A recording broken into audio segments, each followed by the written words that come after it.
अस्सलामुअलैकुम, मैं हूं आयशा बख्श। रिपोर्ट कार्ड में खुशामदीद।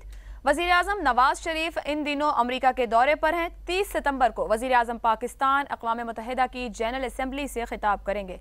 इससे पहले वो अक़वाम मुत्तहिदा के सेक्रेटरी जनरल बैन की मून से मुलाकात कर चुके हैं, जहां उनकी जानिब से भारत की तरफ से पाकिस्तान में वर्किंग बाउंड्री और लाइन ऑफ कंट्रोल पर की गई खिलाफ वर्जी और जारहियत का मामला उठाया गया है। वज़ीर आज़म ने कश्मीर में इस्तिस्वाब राय के मामले को भी सामने रखा और इसे हल करने पर जोर दिया गया है। वज़ीर आज़म नवाज शरीफ का यह भी कहना है कि कश्मीर अक़वाम मुत्तहिदा का अनफिनिश्ड एजेंडा है, इसे मुकम्मल होना चाहिए और इसे मुकम्मल करना अक़वाम मुत्तहिदा की जिम्मेदारी है। पाकिस्तान की जानिब से अपना मौक़िफ़ सामने रख दिया गया। यह भी मुमकिन है कि वज़ीर आज़म नवाज शरीफ जब 30 सितंबर को जनरल असम्बली से खिताब करें तो वो इस पूरे मामले को वहां पर भी उठाएं, वहां भी सामने रखें।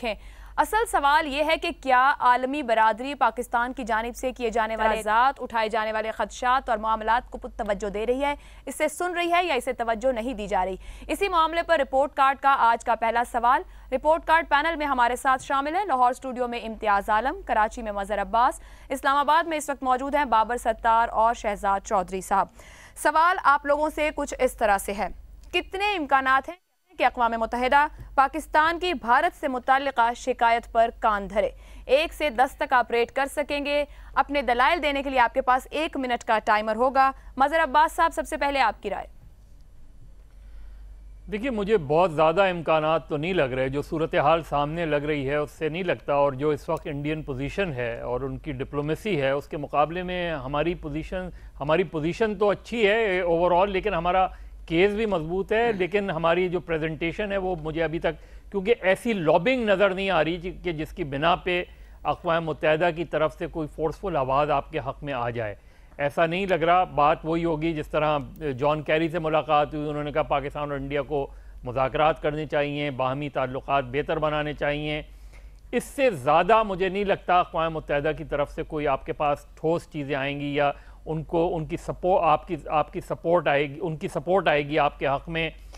दूसरा ये कि हमें नहीं पता कि अभी शवाहिद क्या पेश किए जा रहे हैं, कौन से जिस डोजियर की हम बात कर रहे थे अभी उसका भी नहीं इल्म हमें कि वो पेश किए गए नहीं पेश किए गए। और 30 सितंबर को जो वज़ीर आज़म ख़िताब करेंगे उसमें वो कश्मीर का जिक्र ज़रूर करेंगे, शायद हिंदुस्तान की जारहियत का भी जिक्र करें, जो लाइन ऑफ कंट्रोल है उसका भी जिक्र करें।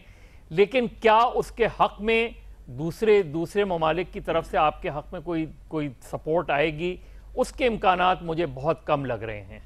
तो मदर साहब कितने नंबर देंगे? 1 से 10 तक कहाँ रेट करेंगे? मैं इसको 2 से ज़्यादा नंबर नहीं दूंगा। ठीक है, शहजाद चौधरी साहब। आयशा, देखिए 1972 में जब पाकिस्तान और भारत ने सिमला एग्रीमेंट साइन किया था तो उसके बाद से हमारे यहाँ जितने मसाइल हैं पाकिस्तान और भारत के दरमियान में, उनको ये तय किया गया था कि बायलैटरल लेवल के ऊपर बाहमी गुफ्तगू के साथ बाहमी तल्लुकात की बिना पे आपस में इनको रिजॉल्व किया जाएगा। उसने जो यूनाइटेड नेशन सिक्योरिटी काउंसिल की रेजोल्यूशंस और बाकी तमाम ऐसी रेजोल्यूशन जो पाकिस्तान और भारत के माबैन कश्मीर के ऊपर थी, उनको थोड़ा सा पेल कर दिया। और उसका एक असर ये हुआ कि पाकिस्तान ने तो बहुत कोशिश की, लेकिन भारत के हाथ में एक ऐसा लेवर आ गया कि वो जब चाहे उसके ऊपर बात करता था, जब चाहे उसके ऊपर नहीं करता, और कॉम्पोजिट डायलॉग का हाल हमारे सामने है। तो ये तो एक ऐसी हकीकत है जो कि कानूनी लेवल के ऊपर एग्जिस्ट करती है। अच्छा, अब ये क्या, इसका मतलब क्या होगा कि क्या सबसे पहले पाकिस्तान को, अगर पाकिस्तान समझता है कि कोई सूरत नज़र नहीं आती कि बाहमी बायलैटरल लेवल के ऊपर बायलैटरलिज्म के थ्रू हम इसको रिजॉल्व करेंगे, तो क्या हमने बायलैटरलिज्म के ऊपर कोई कानूनी नुक्ता नज़र के हिसाब से उसको बिल्कुल खारिज कर दिया अपने तल्लुकात के अंदर से? अगर खारिज नहीं किया तो फिर वो जो बायलैटरलिज्म का जो रास्ता है वो अभी भी हावी है अक़वाम मुत्तहिदा के ऊपर। लेकिन साथ ही साथ हमें ये भी समझना चाहिए कि अक़वाम मुत्तहिदा की रेजोल्यूशंस ख़त्म नहीं हुई हैं, वो अपनी जगह पर बिल्कुल कायम है। अच्छा, अब अक़वाम मुत्तहिदा का कितना जोर है? जब भी आप किसी इंटरनेशनल इदारे की तरफ जाते हैं तो ये याद रखें कि जब ये पहली सीज फायर हुई थी उसके अंदर भी भारत और पाकिस्तान इकट्ठे गए थे वहां पर सीज फायर के लिए। नहीं, इसलिए ज़रूरी है कि थोड़ा सा इसको हमें समझ लेना चाहिए। तो जब भी आप किसी इंटरनेशनल इदारे की तरफ जाएंगे तो दोनों ममालिक का, दोनों मुल्कों का इकट्ठे जाना लाजमी होगा। आप इंटरनेशनल कोर्ट ऑफ जस्टिस को ले लें, उसका भी यही तरीका है। तो ये वो मामलात हो गए जो कि पाकिस्तान और भारत को कश्मीर की हद तक या अपने बाहमी मसाइल के ऊपर। दूसरा, बलूचिस्तान यानी अक़वाम मुत्तहिदा के अंदर कोई मसला नहीं है, तो अगर हम वहाँ पे उसके डोजियर देंगे उनको तो वो उनको ये तो हम दुनिया को बावर करा सकते हैं कि भारत हमारे साथ खेल खेल रहा है, लेकिन शायद उसके क्योंकि उसकी कोई कानूनी हैसियत नहीं है, इसलिए उसका इतना असर अक़वाम मुत्तहिदा पे नहीं होगा। अलबत्ता कश्मीर के पॉइंट ऑफ व्यू से उजागर करते रहना एक लाजमी अमर है। तो मैं अपने मेरे ख्याल में, क्योंकि आपका सवाल अक़वाम मुत्तहिदा के मुताल्लिक है सिर्फ और सिर्फ कि उस पर कितना असर पड़ेगा। और एक और फाइनल एक बात कह दूं कि हाँ, बाकी दुनिया के ममालिक इसके बारे में बहुत ज़रूर परेशान रहते हैं। ख़ासतौर पर अमेरिका के 2 न्यूक्लियर मुल्क हैं, आपस में लड़ाई करके किसी और जगह ना पहुंच जाएं, ख़तरनाक बहुत ज़्यादा हद तक ना चले जाएं, तो ये उनका कंसर्न रहेगा। दुनिया ज़रूर इंटरवीन करेगी जब मामला बहुत मुश्किल होंगे। तो मेरा ख्याल है कि नंबरों के हिसाब से तो मैं भी एग्री करूंगा मज़हर अब्बास से, 1 या 2 नंबर से ज़्यादा नहीं, बल्कि 1 भी दे दें तो चलें, बहुत है, क्योंकि अक़वाम मुत्तहिदा इससे आगे नहीं बढ़ेगी। 1 नंबर मैं कहूँगा। बाबर सत्तार साहब, कहाँ मार्किंग करेंगे? अगर दुनिया इतनी परेशान होती है तो क्या दुनिया कुछ भी नहीं कर सकती है? देखिए, पहली बात तो यह है कि अक़वाम मुत्तहिदा कोई लेवल प्लेइंग फील्ड नहीं है। सो ये ऐसी वो ये नहीं सोचना चाहिए कि एक ही सफ़ में खड़े हो गए महमूद और याज, ऐसी बात नहीं है। जो दुनिया की पावर रियलिटीज़ हैं वो रिफ्लेक्ट होती हैं यूनाइटेड नेशंस के अंदर, ये हम बात पहले भी कर चुके हैं। सो मुल्कों के आपस में इंटरेस्ट होते हैं, जब आपके साथ इंटरेस्ट लोगों के अलाइन होते हैं तो वो आपको सपोर्ट करते हैं। सो जाके ये सोचना कि यूएन सपोर्ट करेगी क्योंकि हमने बड़ी अच्छी तकरीर की, ऐसा नहीं होगा। दूसरी बात ये जो शहजाद चौधरी साहब ने आखिर में बात की, दुनिया का इंटरेस्ट पाकिस्तान में नेगेटिव रीजंस की वजह से है। एक बहुत बड़ी फौज है यहाँ पे खड़ी हुई, एक न्यूक्लियर वेपन स्टेट है, और एक कॉन्फ्लिक्ट जोन है अफगानिस्तान पाकिस्तान, और फिर 2 मुल्कों की एक हिस्ट्री है जंगों की। तो कोई नहीं चाहता कि इस खित्ते में दोबारा से जंग हो इंडिया पाकिस्तान के दरमियान, क्योंकि म्यूचुअली एश्योर्ड डिस्ट्रक्शन हो सकती है, न्यूक्लियर वेपन्स भी हैं दोनों के पास। ये इंटरेस्ट है कि hostilities beyond a certain point ना बढ़े। इससे बाद फिर अगली बात, इंडिया में लोगों का इंटरेस्ट पॉजिटिव रीजंस की वजह से भी है। उनके प्राइम मिनिस्टर सिलिकॉन वैली जा रहे हैं, डिजिटल इंडिया की बात हो रही है, तमाम लोग उनसे मिल रहे हैं। हमारे प्राइम मिनिस्टर से भी बिल गेट्स मिले हैं, लेकिन वो पोलियो के बारे में बात कर रहे हैं कि वो हमारी क्या मदद कर सकते हैं पोलियो खत्म करने में। कोई डिजिटल पाकिस्तान की बात नहीं हो रही, कोई बिजनेसेस की बात नहीं हो रही। तो इन सब रियलिटीज को देखते हुए बहुत कम इम्कान है इस बात का कि United Nations as an institution Pakistan के मौक़िफ़ को सपोर्ट करें। तो मैं 1 से ज़्यादा नंबर नहीं दूंगा। 1 नंबर। इम्तियाज साहब, बहुत कम नंबर और कोई इम्कान दिखाई नहीं देता। पाकिस्तान का केस मजबूत नहीं है, कहाँ मार्किंग करेंगे आप? मेरा ख्याल है कि मियां नवाज शरीफ गलत रास्ते पे चल पड़े, वो दीवार से टक्कर मारने जा रहे हैं, और ये बीन हम पिछले 60 साल से बजा रहे हैं, इसका वो रास्ता वो हल नहीं निकला। हम चाहते हैं कि तीसरी पार्टी मुदाखलत करे, यूएन मुदाखलत करे, अमेरिका मुदाखलत करे, कोई और करे, लेकिन भारत चाहता है कि हम 2 तरफा बुनियाद पे करें, और जैसे कि रेफ़र किया जहांगीर साहब ने कि शिमला माहिदे के बाद से। और दूसरी पार्टी पर जब हम जाते हैं वो कहते हैं आप बातचीत करें। बान की मूर से मुलाकात का जो प्रेस रिलीज़ आप पढ़ लें, जो यूएन के स्पोक्समैन ने जारी किया है, उसमें कोई जिक्र नहीं है उस तमाम कहानी का जो पाकिस्तानी अखबारात में एपीपी के हवाले से या बाकी लोगों ने छापी है कि उन्होंने ये उठाया, उन्होंने वो उठाया। तो मैं समझता हूँ कि ये दुनिया हमारी बात सुनने के तैयार नहीं है अभी तक। और उसके साथ ही अफ़गानिस्तान के ऊपर सदर गनी ने और दूसरे लोगों ने वहाँ बहुत सारे सीरियस सवालात उठाए हैं, और आज कुंज पे भी तालिबान का कब्ज़ा हो गया है। तो इस सूरत हाल में दुनिया को तशवीश थी और है तो वो अफ़गानिस्तान पे थी, और पाकिस्तान का इस वक्त मसला कश्मीर बड़ा मसला नहीं है जितना बड़ा मसला इस वक्त हमारे लिए अफ़गानिस्तान का बना हुआ है और उसके हमारे लिए असरात हैं। तो ये अवलियतें बदलती रहती हैं, लेकिन हम बिल्कुल स्टैटिक माइंड के हैं, हमारे दिमाग मुंजमद हैं, हम तारीख़ में मुंजमद हो गए हैं, माजी में फंसे हुए हैं, और हम समझते हैं अगर दुनिया पैरिटी एसिमिट्री दुनिया हमके भारत के लेवल पे हमें डील किया जाए। अब आप देखिए जो माहिदा हुआ है, जो सिक्योरिटी डायलॉग हुआ है इंडिया का उनका, और जिस तरह के माहिदे हो रहे हैं डिफेंस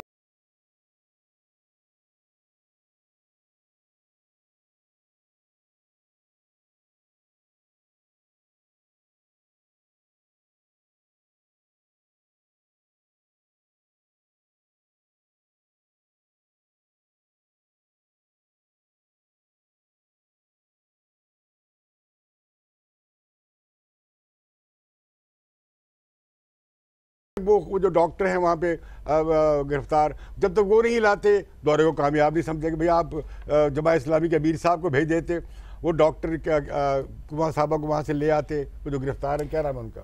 इम्तियाज साहब 40 सेकंड ऊपर हो गए। 40 सेकंड 1 मिनट 40 सेकंड, 1 मिनट का टाइम। मैं समझता हूँ ये मैं इसे -10 देना चाहता हूँ, लेकिन थोड़ी रायत करता हूँ, -5 दूंगा। -5 दे रहे हैं।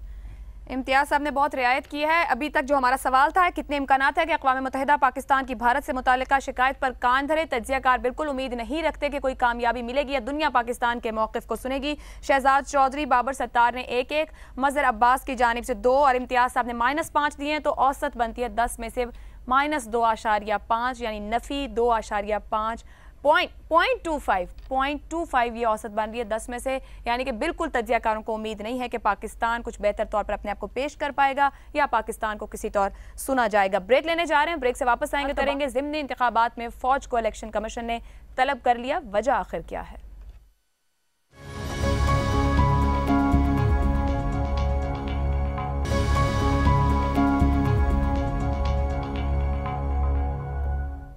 रिपोर्ट कार्ड में एक बार फिर खुशामदीद।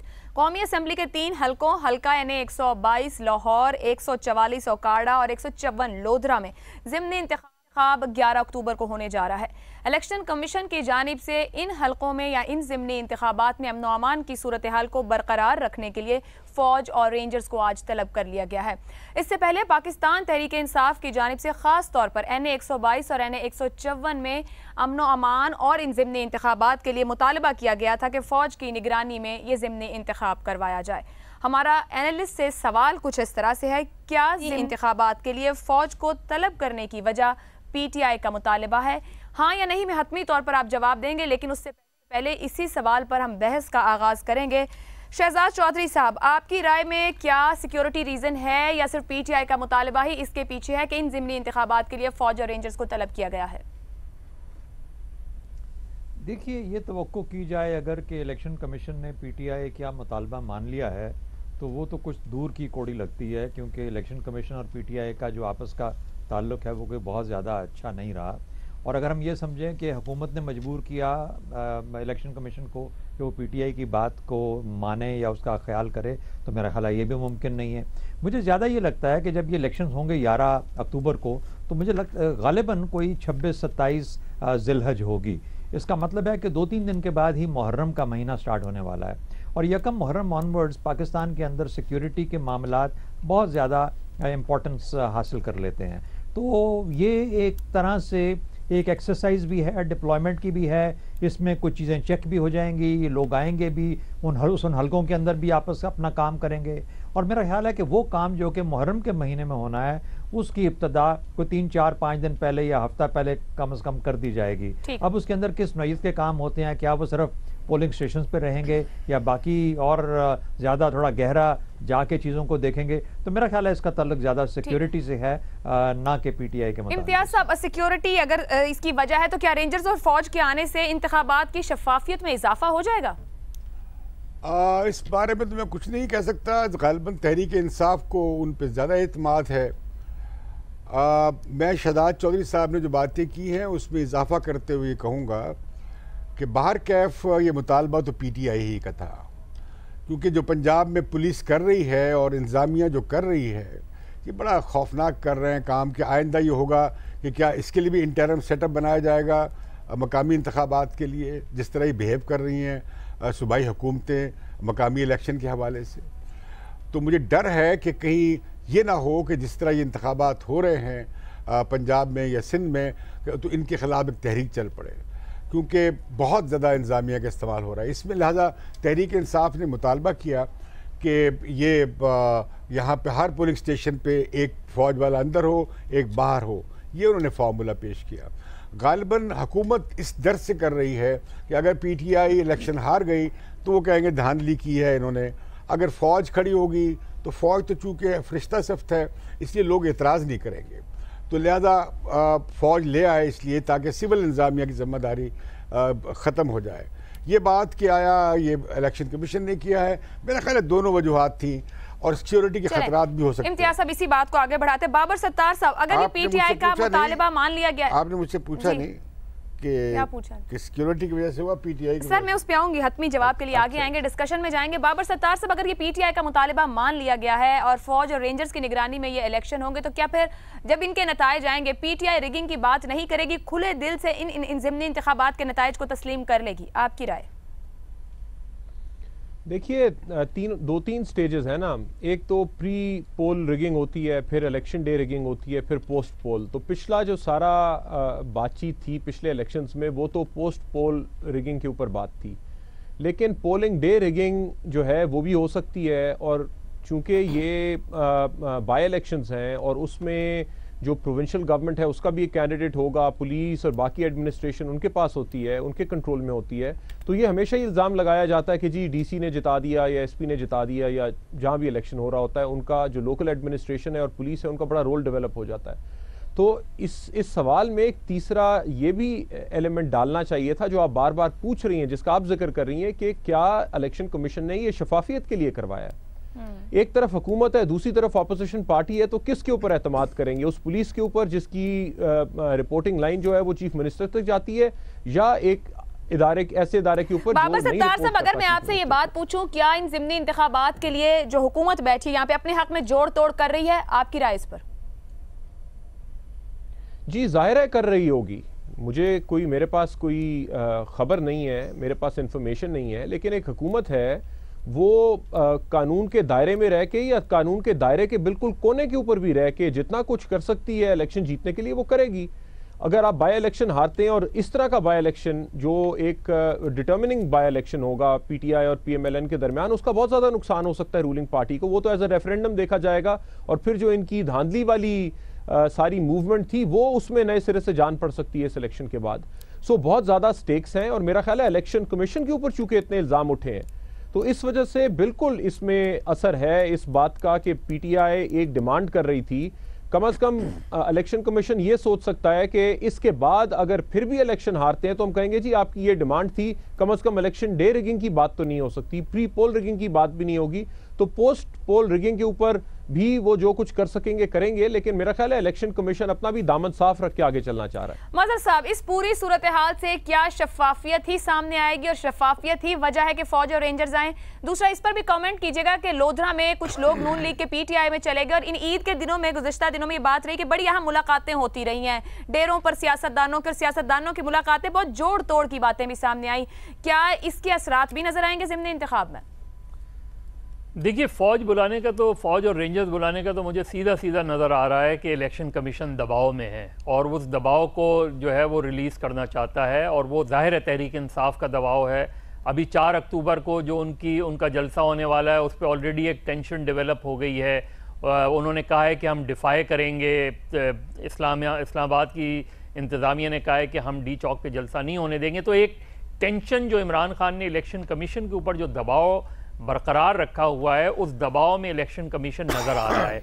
वरना आप देखें कि कितने ज़िमनी इंतखाबात इससे पहले हुए हैं जिसमें फ़ौज बुलाई गई है, जिसमें रेंजर्स बुलाई गई है, और कोई ऐसी इंटेलिजेंस रिपोर्ट भी नहीं है कि जिसकी बिना पे कोई तसादुम का ख़तरा हो या कोई कॉर्नर मीटिंग्स में तसादुम हुआ हो।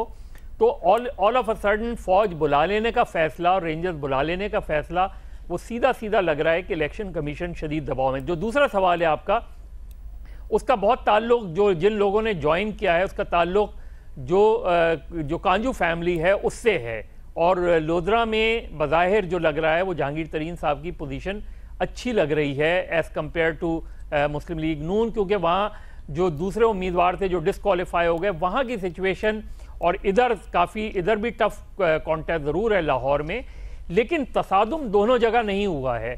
तो अगर तसादुम नहीं हुआ है या टेंशन नहीं है तो फिर फौज बुलाने का फैसला उससे पहले ये सिर्फ इलेक्शन कमीशन ने अपनी जान छुड़ाने के लिए किया है। बुनियादी तौर पे वो दबाव में नज़र आ रहे हैं। ऑलरेडी पंजाब के जो इलेक्शन कमिश्नर हैं उन पे इमरान खान ने उन पे नून लीग के होने का जो है इल्ज़ाम लगाया है, तो वो अब ये कह सकेंगे कि जो इलेक्शन कराए हैं वो फ़ौज की निगरानी में हुए जिस तरह इमरान खान ने डिमांड की थी। लिहाजा अब इमरान खान की जो भी एलिगेशंस होंगी या उनका जो भी नताइज आएंगे वो इमरान खान को कबूल करने होंगे। ठीक है, सवाल के हतमी जवाब की जानिब जाएंगे, लेकिन अब तक जितनी बहस हुई इसमें खासतौर पर मजहर साहब ने बार बार इस बात पर गुफ्तगू की है कि शदीद दबाव में इलेक्शन कमीशन, और इससे पहले हम शफाफियत का जिक्र कर चुके कि शफाफ इंतखाबात देना चाहते हैं, लेकिन क्या शदीद दबाव में इलेक्शन कमीशन नताइज भी दे सकेगा? इस पर हतमी राय लेंगे हाँ और नहीं ब्रेक के बाद।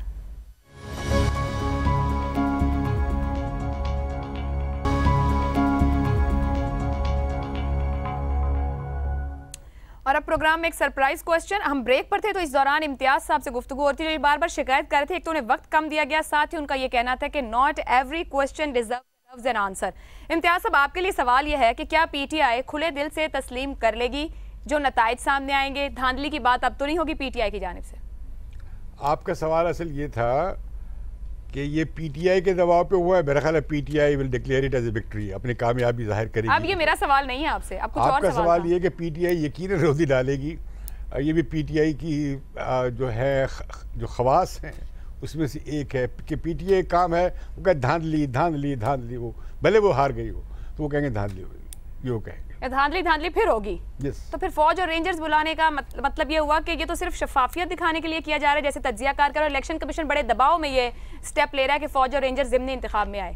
देखिए ये तो अच्छा स्टेप लिया गया इस हिसाब से कि इलेक्शन कमीशन का भी बोझ कम हो जाएगा, सूबाई हुकूमत जो काफ़ी धांधली कर रही है उससे बोझ भी कम हो जाएगा। देखिए फ़ौज बैठी थी, फ़ौज की मौजूदगी में तो पत्ता नहीं हिल सकता। ये अलग बात है जो अंदर अफसर बैठे होंगे वो अपना काम किए जा रहे होंगे, तो वो एक मसला और है। तो तहरीक इंसाफ कुछ भी एक अफसाना बना सकती है। शहजाद चौधरी साहब, मदर साहब कह रहे थे कि इलेक्शन कमीशन शदीद दबाव में इस वक्त, जिस बात से फैसला लिया गया। इम्तियाज साहब कह रहे हैं कि पीटीआई फिर धांधली करेगी, तो फिर क्या आप अगर हार गई तो नहीं, अब ये तो पहले नहीं कहा जा रहा, धांधली तो होगी। अगर हार गई तो क्या हम उनकी जीत की प्रेडिक्शन करें? पहले ही हार और जीत दोनों हो सकती ना, पिछली बार भी हुई जी। देखिए सियासत के अंदर अगर हम ये कर लें, अज्यूम कर लें कि इसके अंदर इलेक्शन कमीशन और गवर्नमेंट की कोई ना कोई कंकरेंस है, जाहिर है कि जब गवर्नमेंट बुलाएगी तो उस वक्त ही ये लोग आएंगे। इलेक्शन कमीशन भी कर सकता है और वो उनको बुला सकता है, लेकिन गवर्नमेंट को ऑथराइज भी करना पड़ता है। तो कहना ये हुआ कि कहने का मतलब ये हुआ कि अगर तो इसको सियासी लेवल के ऊपर आशीर्वाद हासिल है तो फिर मुझे यूँ लगता है कि कम से कम 122 की हद तक फिर जो PMLN है उसको इतना एश्योरेंस है, इतना पक्का अपने ऊपर यकीन है कि उसके नताइज गालिबन उनके हक में जाएंगे।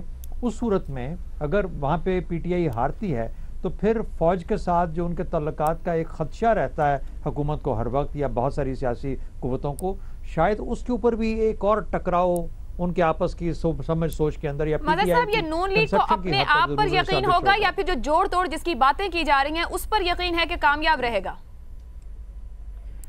देखिए मुझे तो मैच ड्रॉ होता नज़र आ रहा है, लेकिन ज़ाहिर है आप प्रिडिक्ट उस तरह नहीं कर सकते। लेकिन 2 सीटों पर नेशनल असेंबली की सीट्स पे जो मुकाबला है उसमें तो मुझे मैच ड्रॉ होता नज़र आ रहा है। लेकिन ऐसा नहीं है कि इमरान खान या पीटीआई ने नताइज कबूल नहीं किए। मेरा ख्याल है T20 है, क्या ड्रॉ होगा? आप क्या कह रहे हैं? एक नशिस्त एक जमात ले जाएगी, दूसरी नशिस्त दूसरी जमात ले जाएगी? मतलब मैं वैसे कह रहा हूँ, जाहिर है जो इम्तियाज साहब लाहौर में रहते हैं वो ज़्यादा बेहतर बता सकते हैं, लेकिन मुझे इस तरह जिस तरह शहजाद साहब कह रहे थे कि किसी कॉन्फिडेंस लेवल पे जाके मेरा ख्याल है मुस्लिम लीग नून को इससे कोई वो नहीं है कि अगर इलेक्शन कमीशन फ़ौज को बुला ले, उन्हें ज़्यादा एतमाद है कि वो कम से कम कौमी असम्बली, अगर सूबाई असम्बली में मुझे ज़्यादा टफ कंपटीशन लग रहा है कौमी असम्बली के मुकाबले में। लेकिन उसके बावजूद जो है मेरा ख्याल है इमरान खान इसके बाद जब फ़ौज और रेंजर्स आएगी तो वो नताइज को कबूल करेंगे। उन्होंने हरीपुर के नतीजे को भी कबूल किया था और मेरा ख्याल है पीटीआई ने बड़े खुले दिल से हरीपुर के नतीजे को कबूल किया था जिसमें उनको शिकस्त हुई थी। लेकिन ये एक टेंस है, लाहौर की बहुत क्रूशल सीट है। इमरान खान जिन 4 सीटों पे कॉन्टेस्ट करते रहे उनमें से एक सीट है, इसलिए और इमरान खान को वहाँ कैंपेन करने का भी मौका दिया गया है, उनके मुतालबे पे फ़ौज भी बुलाई गई है। अब इमरान खान के पास वो एक्सक्यूजेज नहीं है कि जिसकी बिना पे वो ये कह सकें कि इलेक्शन में धांधली। बाबर सत्तार साहब, इन एक्सक्यूजेज के खत्म होने के बाद या ज़िमनी इंतखाबात के बाद पीटीआई किस मामले पर सियासत करेगी? मैं ऐसे आखिर में आपकी राय जानना चाह रही, कोई इशू बचेगा पीटीआई के पास? जी, इस मुल्क में हर हफ्ते एक नया इशू होता है, यहाँ पे सियासत करने के लिए बड़े इशूज़ हैं, इसके बाद भी सियासत होती रहेगी, इशूज़ चलते रहेंगे। मेरा ये ख्याल है कि जो सबसे बदतरीन चीज़ PMLN के लिए हो सकती है इस स्टेज के ऊपर वो ये है कि दोबारा से धांधली के इल्ज़ामात उनके ऊपर लगें। वो सेफ प्ले करना चाहते हैं। मेरा नहीं ख्याल कि उनकी तरफ से भी कोई रेजिस्टेंस होगी, कि जनरल इंप्रेशन मुल्क में यही हो कि साफ शफाफ बाई इलेक्शन हुआ है और जो भी रिजल्ट है फिर उसका जिसके हक में भी है, ताकि दूसरी पार्टी को चांस ना मिले। इलेक्शन हार जाने से ज़्यादा बुरा उनके लिए ये होगा कि ये इल्ज़ामात दोबारा से लगें कि उन्होंने धांधली की है, फिर से वो मूवमेंट स्टार्ट हो जाएगी and that is the last thing जो PMLN चाहती होगी कि हो। मतलब पीटीआई का मुतालिबा भी सुना जा रहा है, इलेक्शन कमीशन भी शदीद दबाव में है और धांधली के इल्जामात भी मुस्तकबिल में सामने रहेंगे। हतमी जवाब एक बात की वजाहत जी इम्तियाज साहब, ये कि जो लोग अंडर एस्टिमेट कर रहे हैं तहरीक इंसाफ को हल्का 122 में और मैच ड्रॉ करा रहे हैं हमारे दोस्त कराची में बैठ के मदर अब्बास, शायद इन्हें हैरानगी हो। तीसरी मरतबा अलीम खान के हक में बोल रहे हैं। हमें इस पर अभी अपने आप को रोक के रखना चाहिए। मेरा ख्याल चलिए फिर आप फिलहाल ठहरें इस पे, हम अपना हतमी जवाब ले लें। मेरा ख्याल है कि ये बड़ा नाजुक मुकाबला है और इसमें हम ऐसी फोरकास्ट से बचें जो हमें कल को शर्मिंदगी होगी, इस रिपोर्ट कार्ड में फिर बैठना पड़ेगा। ऐसा दिखता है कि पाक इंडिया मैच, लेकिन 11 अक्टूबर दूर नहीं है मदर साहब, क्या पता फिर किसी दिन हमारे प्रोग्राम में ज़िमनी इंतखाबात शामिल हो। हतमी जवाब आप लोगों से चाहूंगी इस पर, क्या ज़िमनी इंतखाबात के लिए फौज को तलब करने की वजह PTI हो सकती है? शहजाद चौधरी साहब, हाँ या नहीं? नहीं। बाबर सत्तार साहब। जी मेरा ख्याल है ज़्यादा बड़ी वजह PTI की डिमांड्स और उनका प्रेशर है। मजहर अब्बास साहब। जी हाँ, मेरे भी यही है कि PTI के दबाव में ये हुआ है और इलेक्शन कमीशन ने उस दबाव को लिया है। ठीक। इम्तियाज आलम साहब। मैं मजहर अब्बास साहब से और बाबर सत्तार साहब की बात की तौसीक करता हूँ। ठीक, हाँ में जवाब आए हैं 3 और शहजाद चौधरी साहब ने ना में जवाब दिया इस पूरे मामले पे कि ज़िमनी इंतखाबात के लिए फ़ौज को तलब किया जाना इसकी बहुत बड़ी वजह पाकिस्तान तहरीक इंसाफ की जानिब से किया गया मुतालबा था। प्रोग्राम में आगे बढ़ेंगे रिपोर्ट कार्ड के आज आखिरी सवाल और आखिरी मामले की जानिब। मुल्क भर में दहशतगर्दों और दहशतगर्दी के खिलाफ कार्रवाइयों का सिलसिला जारी है। इस जंग में खास तौर पर दहशतगर्दों को मिलने वाली माली इमदाद से मुतालिक भी बहुत तेज़ी से इक़दाम किए जा रहे हैं। हुकूमत और हुकूमती इदारों की जानिब से तंजीमों को फंडिंग रोकने के लिए भी इक़दाम किए गए हैं। ईद उल अज़हा पर ख़ास तौर पर कुर्बानी की खालों को गलत हाथों में जाने से रोकने के लिए बहुत हमें इक़दाम देखने में नजर आए। ख़ास तौर पर कराची में रेंजर्स की जानिब से इक़दाम किए गए हैं। कराची और सिंध के भी कुछ इलाकों में सख्त इक़दाम इस मामले पर लिए गए। रेंजर्स ने 18,036 खालें बरामद की और ज़ाब्ते खिलाफल ना होने और बगैर इजाज़तनामों के खालें जमा करने पर 350 यानी 350 अफराद को गिरफ्तार किया गया है। इसी मामले पर आज का आखिरी सवाल तज्जियाकारों से कुछ इस तरह से है, कराची में खालें जमा करने की मुहिम रेंजर्स की निगरानी कितनी मुअस्सर रही? तज्जियाकार 1 से 5 तक रेट कर सकेंगे। जितना मुअस्सर वो इस मामले को समझते हैं कि कराची में रहा, उतना ज़्यादा वो इसके ऊपर नंबर और स्टार की जानिब जा सकते हैं और जितना कम समझते हैं उतने कम नंबर पर। मजहर अब्बास साहब 1 से 5 तक स्टार्स, बात शुरू कीजिएगा अपनी। देखिए मेरा ख्याल है मैं तीन नंबर दूंगा और उसकी वजह यह है कि एक तो कोई उस तरह के तसादुम की कोई इत्तलात नहीं आई जो पिछले सालों में आती रही हैं, लेकिन सबसे ज़्यादा जो शिकायत हुई वो MQM को हुई और उन्होंने ये कहा कि हमने उन रूल्स को फॉलो किया लेकिन उसके बावजूद हमारी तकरीबन 60,000 के करीब जो है वो खालें जो है वो रोक ली गई और ले ली गई। उसकी वजह से उन्होंने 2 दिन के बाद तीसरे दिन अपनी कैंपेन भी अबेंडन कर दी। लेकिन रेंजर्स और पुलिस का मौक़िफ़ ये है कि जो ड्यूटीज़ कार्ड्स थे दिए गए थे, पासेस दिए गए थे, उससे हट के अगर किसी ने किया तो वही चीज़ें ली गई हैं। लेकिन सवाल ये पैदा होता है कि ये चीज़ें सिर्फ कराची की हद तक या सिंध की हद तक क्यों हुई? क्योंकि अगर आपने टेरर फाइनेंसिंग वाली बात है तो ये पूरे मुल्क में होना चाहिए था। पूरे मुल्क में इस तरह की चीज़ें होनी चाहिए थी। पूरे मुल्क में क्या हुआ है, क्या ऑर्गेनाइजेशंस को रोका गया है? सिर्फ सिंध और ख़ास तौर पे कराची और हैदराबाद की हद तक हमें ये इत्तलात ज़्यादा मिली कि जहाँ रोका गया है और जहाँ ज़्यादा सख्ती की गई है। लेकिन मजमूई तौर पे अगर हम देखें तो कोई बहुत ज़्यादा जो उस तरह की इत्तलात नहीं आई कि जिसमें माजी में आती रही हैं कि जब छीनने के वाक़यात हुए थे, एक जमात ने दूसरी जमात पे इल्ज़ामात लगाए थे, तो उस लिहाज से बेहतर सूरत हाल नज़र आई है। लेकिन जो शिकायत हैं उसका अजाला कहीं ना कहीं होना चाहिए। बदकिस्मती से सिंध हुकूमत बिल्कुल खामोश नज़र आई इस पूरे उसने इन चीज़ों को रिजॉल्व करने के लिए कोई मैकेनिज्म नहीं वो किया, एवॉल्व किया। जो भी मामला था वो रेंजर्स, पुलिस और जो है जमातों के दरमियान रहा। इसमें सिंध हुकूमत बीच में हमें गायब नजर आती है। ठीक, शहजाद चौधरी साहब 1 से 5 तक स्टार्स कहाँ रेट करेंगे? रेंजर्स की निगरानी कितनी मुअस्सर रही? देखिए, एक तो ये जो बादी नज़र में रेंजर्स और खालें, ये यानी मिलता जुलता तो कुछ इनका कोई काम ही नहीं है। रेंजर्स का खालों से क्या काम हो सकता है? अलबत्ता टेरर फाइनेंसिंग के जब आप उस रेफरेंस में फ्रेम करते हैं तो फिर ये बात समझ आती है, ख़ासतौर पर कराची के कॉन्टेक्स्ट में, कि उनको खदशा था कि कराची में जो खालें जमा होती हैं और बेशुमार होती हैं तो उनको किसी गलत मकसद के लिए इस्तेमाल ना किया जाता। अब मुझे पता चला मज़हर अब्बास साहब की बात के बाद कि कोई एक उसका निज़ाम मौजूद था जिसमें कोई प्री परमिशन लेनी चाहिए थी और लोगों ने ली, और जिसको परमिट किया गया उसका हक बनता था, जिसने को इजाज़त नहीं थी उनको गालिबन गलत गर्दाना गया। देखिए, मैं समझता हूँ कि तमाम तंजीमें जो कि फलाही तंजीमें हैं, चाहे वो ईदी साहब की हैं, चाहे शौकत खानम है या कोई और है, या इवन खिदमत खल्क है, इनको किसी न किसी पैराए में, किसी कंट्रोल में आना चाहिए।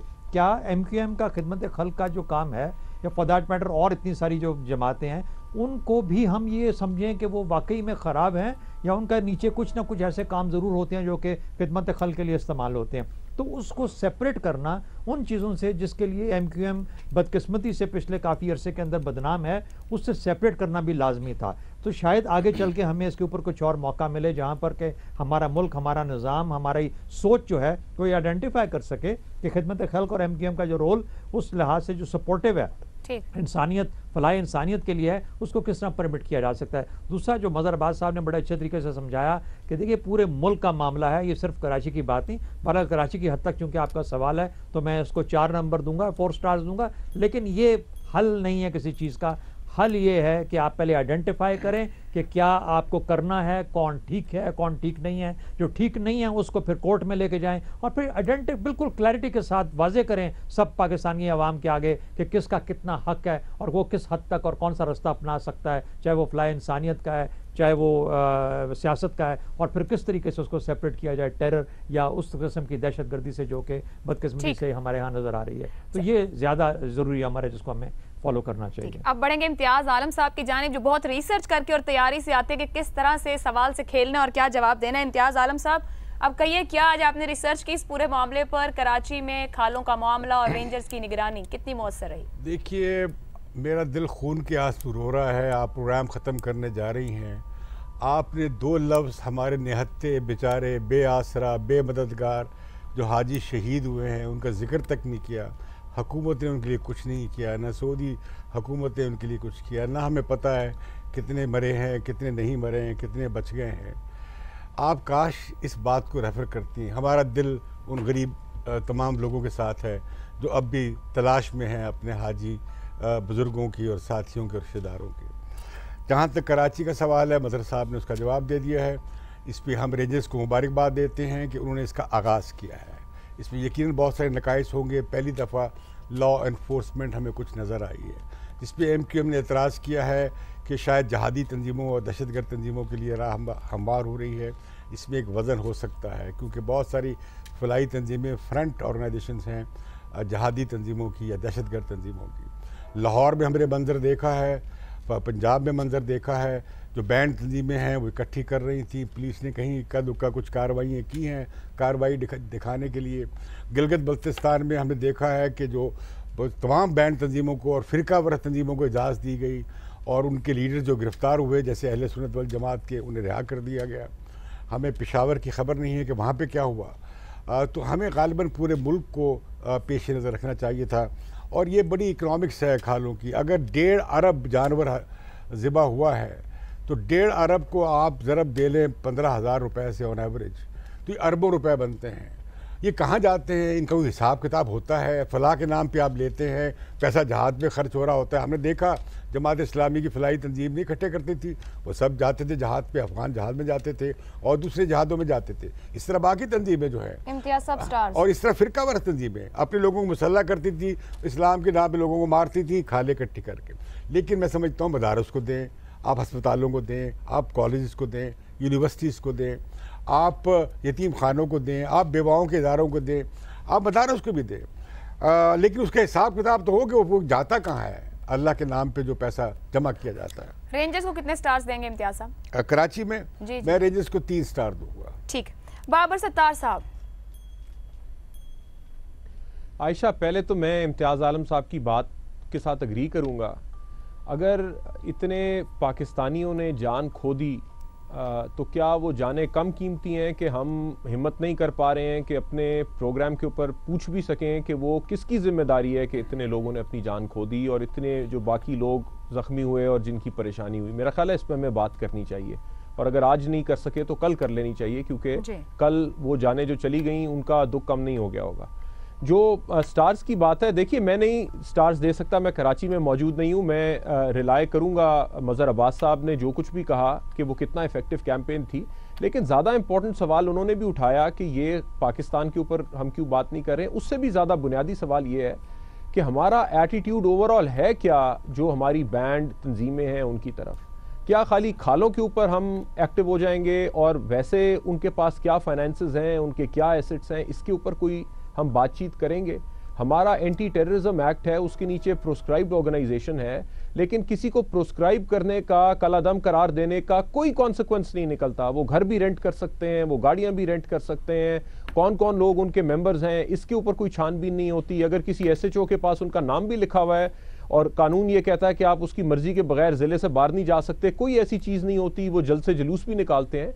तो हमें ये बड़ी संजीदगी से सोचना पड़ेगा कि क्या ये कोई पार्शियल ऑपरेशन है। कराची में आपने खालें देख ली, बाकी जगह प्रोस्क्राइब्ड ऑर्गेनाइजेशंस भी चल रही हैं, उनके खिलाफ कोई आपको यूनिफाइड एक्शन भी नहीं नजर आ रहा। अगर इससे पहले हम फिर भी डाइवर्ट हमारी अटेंशन हो गई थी, तो बदाबेर के बाद तो हमें दोबारा से फोकस करना पड़ेगा कि ये सेकेंड थर्ड स्टेज नहीं है इस ऑपरेशन की, अभी हम स्टेज 1 के ऊपर ही हैं। तो हमें थोड़ा सा, मेरा ख्याल है, वापस नैप के ऊपर जाना पड़ेगा कि हम क्या कर रहे हैं, हमारा एटीट्यूड क्या है और क्या सोसाइटी में हमने इन्हें आइसोलेट किया है, बेशक वो कुर्बानी की खाले हो या बाकी एसेट्स हो। तो मेरा ख्याल है ज़्यादा बुनियादी सवाल अभी बाकी हैं जिन पे बात करने की ज़रूरत है। बाबर सत्तार साहब, स्टार्स मैं नहीं दे सकता, मैं रिलाई करूंगा मजहर अब्बास साहब पे। उनकी जानिब से 3 दिए स्टार्स देते हैं कि रेंजर्स ने ठीक काम किया। ठीक है जी, मैं भी 3 दे देता। ठीक है जी। कराची में खालें जमा करने की मुहिम, रेंजर्स की निगरानी कितनी मौसर रही? रिपोर्ट कार्ड का आखिरी सवाल। 1 से 5 तक स्टार्स। शहजाद चौधरी साहब ने 4, बाबर सत्तार, मजहर अब्बास, इम्तियाज आलम साहब की जानिब से 3-3 स्टार्स दिए गए। लेकिन साथ ही ये बात भी की गई कि मजमूई तौर पर ये सूरत हाल देखी जानी चाहिए, पूरे पाकिस्तान में एक जैसा निज़ाम और फिर हिसाब किताब भी रखा जाना चाहिए कि इन खालों से जो अरबों रुपए हासिल होते हैं उन्हें कहाँ और किस तरह से खर्च किया जाता है। गुफ्तगू की इम्तियाज आलम साहब ने भी और बाबर सत्तार साहब ने भी। सानिया मीना से मुतालिक यकीनी तौर पर हर पाकिस्तानी इस पर अफसुर्दा है। जो शहीद हुए उनके घर वालों के साथ हैं हम, उनके लिए हमारी दुआएं हैं, और जो लोग लापता हैं ये उम्मीद करते हैं कि जल्द अज जल्द उनके घर वालों का उनसे राब्ता हो जाए। आज भी हमारे रिपोर्ट कार्ड में सवाल शामिल था सानिया मीना से मुतालिक, लेकिन हमें कुछ और वजूह की बिना पे हमने वो सवाल शामिल ना कर सके। कुछ और सवाल शामिल हो गए, लेकिन हमारी कोशिश रहेगी कल रिपोर्ट कार्ड के प्रोग्राम में सानिया मीना से मुतालिक सवाल हो और तज्जियाकार भी अपनी राय उस पर दे सकें। आज का प्रोग्राम आपने देखा, तज्जियाकारों की राय जानिए, अपना फीडबैक हमें भेज सकते हैं। मुझे इजाज़त दीजिए, अल्लाह हाफ़िज़।